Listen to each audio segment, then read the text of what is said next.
آج کا پہلا نشریہ سماعت کیجیے۔ ابتدا میں پیش خدمت ہیں اس وقت کی اہم سرخیاں۔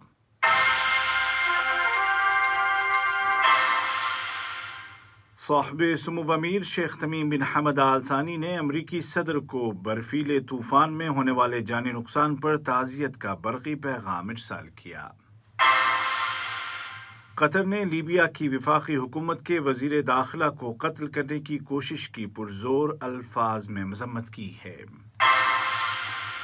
قطر کی ہیلتھ منسٹری آج سے موڈرنا کمپنی کی تیار کردہ کووڈ ویکسین کا استعمال شروع کر رہی ہے۔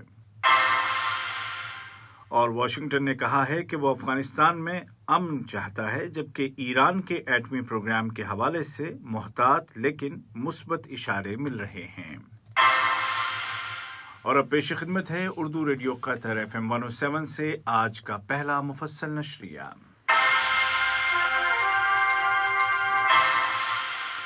بسم اللہ الرحمن الرحیم۔ صاحب سمو امیر شیخ تمیم بن حمد آل ثانی نے امریکہ کے صدر جناب جو بائیڈن کو مختلف امریکی ریاستوں میں آنے والے برفیلے طوفان سے ہونے والی اموات پر تعزیت کا برقی پیغام ارسال کیا اور زخمیوں کی جلد شفا یابی کے لیے نیک تمنائیں ظاہر کی۔ نائب امیر شیخ عبداللہ بن حمد آل ثانی اور وزیر اعظم و وزیر داخلہ شیخ خالد بن خلیفہ بن عبدالعزیز آل ثانی نے بھی اسی مناسبت سے امریکی صدر کو تعزیت کے برقی تار روانہ کیے۔ قطر نے لیبیا کی وفاقی حکومت میں وزیر داخلہ جناب فتحی باشاغا کے کانوائے پر کیے گئے قاتلانہ حملے کی شدید الفاظ میں مذمت کی ہے۔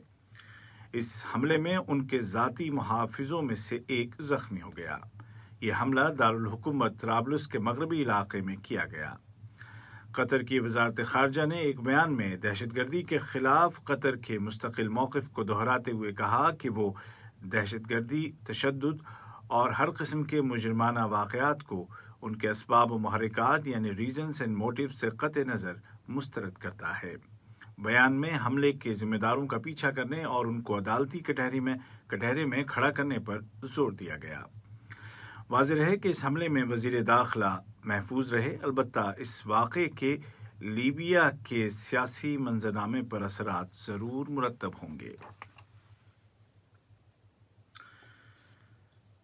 قطر کی وزارت صحت نے اعلان کیا ہے کہ کل کورونا کے مزید 480 کنفرمڈ پیشنٹس صحت یاب ہو گئے، جبکہ 459 نئے کیس رجسٹر کیے گئے۔ وزارتی بیان کے مطابق قطر میں اس وبا سے ریکور ہونے والوں کی تعداد بڑھ کر 1,50,220 ہو گئی ہے۔ تازہ اعداد و شمار سے واضح ہے کہ شفا پانے والوں کی تعداد میں مسلسل اضافہ ہو رہا ہے، جو کہ بیماری پر کنٹرول میں حکومت کی کامیابی کی دلیل ہے۔ البتہ وزارت صحت نے زور دے کر کہا ہے کہ ریکور ہونے والوں کی تعداد میں اضافے کا مطلب یہ نہیں ہے کہ احتیاطی تدابیر میں کوتاہی برتی جائے۔ وزارت نے مزید کہا کہ ان تدابیر پر عمل کرنے کی ضرورت جتنی آج ہے پہلے کبھی نہ تھی، تاکہ وائرس کی دوسری لہر سے بچا جا سکے۔ دوسری جانب PHCC آج سے موڈرنا کمپنی کی تیار کردہ کووڈ ویکسین کا استعمال شروع کر رہی ہے۔ ابتدا میں اس کا استعمال الوجبہ، العبیب اور الثمامہ ہیلتھ سینٹرز میں کیا جائے گا۔ گزشتہ ہفتے ہی موڈرنا کووڈ ویکسین کی پہلی شپمنٹ قطر پہنچی تھی اور پروگرام کے مطابق آئندہ چند ہفتوں کے دوران زیادہ بڑی شپمنٹس قطر پہنچ رہی ہیں۔ قطر میں کورونا وائرس کی روک تھام کے لیے نیشنل ہیلتھ اسٹریٹجی گروپ کے سربراہ ڈاکٹر عبداللطیف الخال نے کہا ہے کہ موڈرنا ویکسین بھی فائزر بائیوٹیک ویکسین کی طرح بالکل محفوظ ہے۔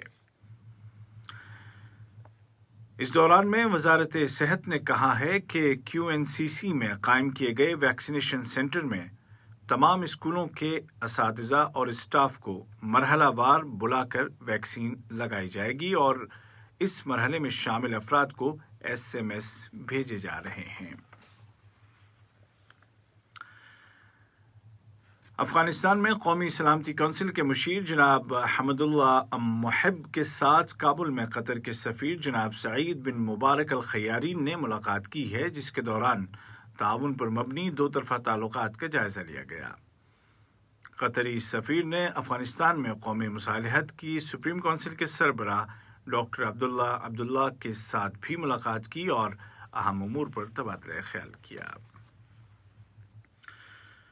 امریکہ کے وزیر خارجہ جناب اینٹونی بلنکن نے کہا ہے کہ امریکہ افغانستان میں ایک ایسے جامع سیاسی تصفیے کی حمایت کے لیے پرعزم ہے جو باقی بھی رہ سکے۔ امریکی اہلکار نے ان خیالات کا اظہار افغانستان میں قومی مصالحت کی سپریم کونسل کے سربراہ جناب عبداللہ کے ساتھ ٹیلی فون پر بات چیت کے دوران کیا۔ ایران کے وزیر خارجہ جناب محمد جواد ظریف نے کہا ہے کہ تہران کے پاس ایسا کچھ نہیں ہے جس کو وہ چھپا رہا ہو اور نہ ہی وہ ایٹمی ہتھیار حاصل کرنے کی کوشش کر رہا ہے۔ انہوں نے کہا کہ ایران کی جانب سے عالمی ایٹمی ادارے کے اچانک دوروں کے سلسلے کو آئندہ منگل سے بند کرنے کے فیصلے کا مطلب یہ نہیں کہ وہ سن 2015 میں کیے گئے ایٹمی معاہدے سے دستبردار ہو رہا ہے۔ اسی دوران میں IAEA کے سربراہ جناب رافائیل گروزی نے ایران کے ایٹمی ادارے کے سربراہ جناب علی اکبر صالحی کے ساتھ ایران اور عالمی جوہری ایجنسی کے درمیان تعاون کے حوالے سے مذاکرات کیے ہیں۔ مذاکرات کے اختتام پر ایک مشترکہ بیان جاری کیا گیا جس میں تہران نے کہا کہ وہ عالمی ادارے کے ساتھ کیے گئے تمام معاہدوں کا پابند ہے۔ دوسری جانب تہران نے اعلان کیا ہے کہ وہ یورپی ملکوں کی جانب سے پیش کردہ اس تجویز پر غور کر رہا ہے کہ ایران بھی اس غیر رسمی میٹنگ میں شریک ہو جس میں ایٹمی معاہدے کے دیگر فریقوں کے ساتھ ساتھ امریکہ بھی شرکت کر رہا ہے۔ یہ خبریں آپ اردو ریڈیو قطر FM 107 سے سن رہے ہیں۔ اقوام متحدہ کی حمایت سے یمن کی آئینی حکومت اور حوثی گروپ کے درمیان قیدیوں کے تبادلے کے متعلق ہونے والے مذاکرات بغیر کسی اتفاق رائے کے ختم ہو گئے ہیں۔ دونوں فریقوں نے پیش رفت نہ ہونے کی ذمہ داری ایک دوسرے پر عائد کی ہے۔ یمن کے لیے اقوام متحدہ کے ایلچی مارٹن گریفتھ کے دفتر نے کہا ہے کہ دونوں فریق مذاکرات کی ناکامی کے باوجود قیدیوں کے تبادلے کے متعلق بات چیت کو جاری رکھنے کے پابند ہیں۔ سوڈان اور ایتھوپیا کے درمیان سرحدی تنازع اور النہضہ سد کے تنازع کے پس منظر میں تازہ کشیدگی دیکھنے میں آئی ہے۔ افریقی یونین نے کشیدگی کے اثرات سے خبردار کرتے ہوئے کہا دونوں ملکوں سے مطالبہ کیا کہ وہ صبر و ضبط کا مظاہرہ کریں اور مسئلے کو مذاکرات کی میز پر حل کریں۔ اور الجزائر کے صدر جناب عبدالمجید تبون نے ایک صدارتی فرمان جاری کر کے پارلیمنٹ کو تحلیل کر دیا ہے اور آئندہ 3 ماہ کے دوران قبل از وقت الیکشن کرانے کا آرڈر جاری کیا ہے۔ صدر تبون نے کئی وزراء کو بھی تبدیل کیا ہے۔ صدر نے یہ فیصلے ملک میں سیاسی زندگی کو دوبارہ منظم کرنے اور مظاہرین کے مطالبوں کو پورا کرنے کے لیے کیے ہیں۔ آج کا پہلا نشریہ ختم ہونے سے قبل اس وقت کی اہم سرخیاں ایک مرتبہ پھر سن لیجیے۔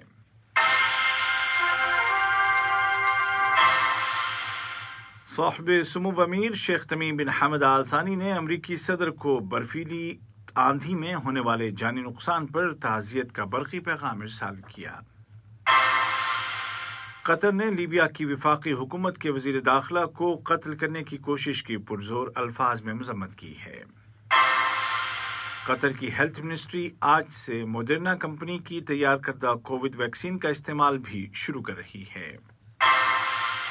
اور واشنگٹن نے کہا ہے کہ وہ افغانستان میں امن چاہتا ہے جبکہ ایران کے ایٹمی پروگرام کے حوالے سے محتاط لیکن مثبت اشارے مل رہے ہیں۔ اردو ریڈیو قطر FM 107 سے آج کا مفصل نشریہ اپنے اختتام کو پہنچا۔ ہمارا دوسرا نیوز بلیٹن شام ٹھیک 7:30 بجے پیش کیا جائے گا۔ آج کے اس بلیٹن کو آپ تک پہنچانے میں ہماری تکنیکی معاونت کی محمد حسن سوڈانی نے۔